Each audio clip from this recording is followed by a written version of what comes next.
Education is elevation, and our student of analysis today is Brother Ben X, because though he thinks he has a body bag, he don't recognize he is seeing the corner.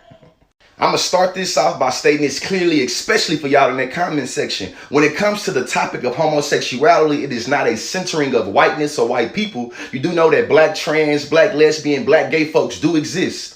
Which brings me to Brother Ben X. Now, he said that just because someone speaks against homosexuality, that does not mean they are homophobic. If someone say they don't like burgers, they not burgerphobic. Stop that rebuttal. And then I said, if a white person doesn't like blackness, does it make them racist or anti-black? And he said it doesn't make them racist, but it does.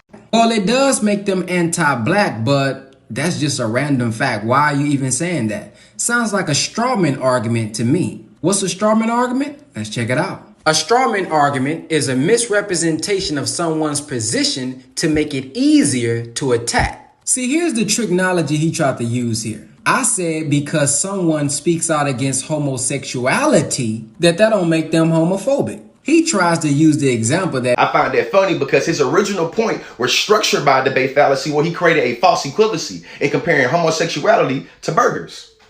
Now, Brother Ben, let's get into this straw man argumentation, because you say it's been committed when somebody has misrepresented your argument, right?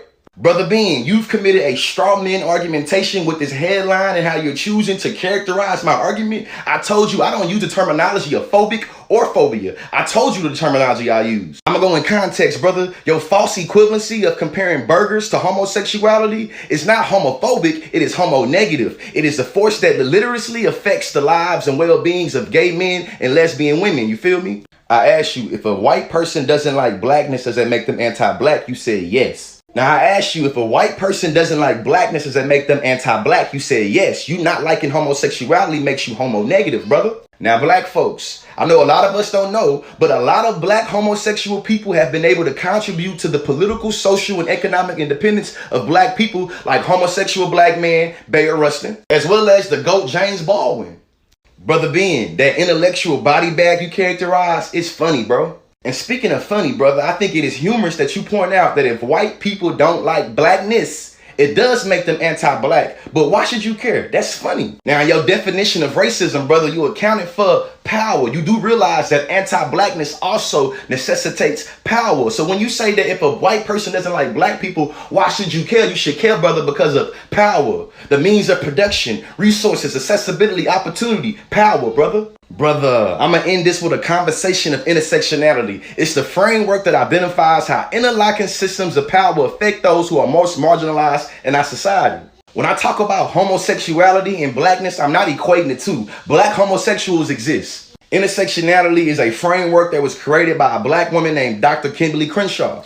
Brother Ben, intersectionality is important because we don't live single issue lives, brother. We live it on the intersection. Now, when I say education is elevation, I am prioritizing how education or knowledge can be derived from argumentation or debating with someone. What this means is that I don't have any character issues with Brother Ben X. I don't think Brother Ben X is a bad person. That's not for you, Brother Ben X. That's for the people in the comment section, because I know so many people like to believe that when black men are having a disagreement, this must mean they dislike each other. Now, Brother Ben X doesn't know me, but I've been following him for a while and I actually admire the work that he does. It's just that on this specific point, I disagree. Now, Brother Ben, in closing, you said that these times of quarantining is a time to unify, and I agree.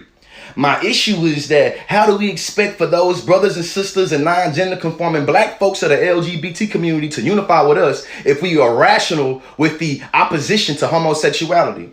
Especially if you can acknowledge that white people not liking blackness means they're anti-black, brother. What about those other people in our community that don't sex the way that you do? What about them, man?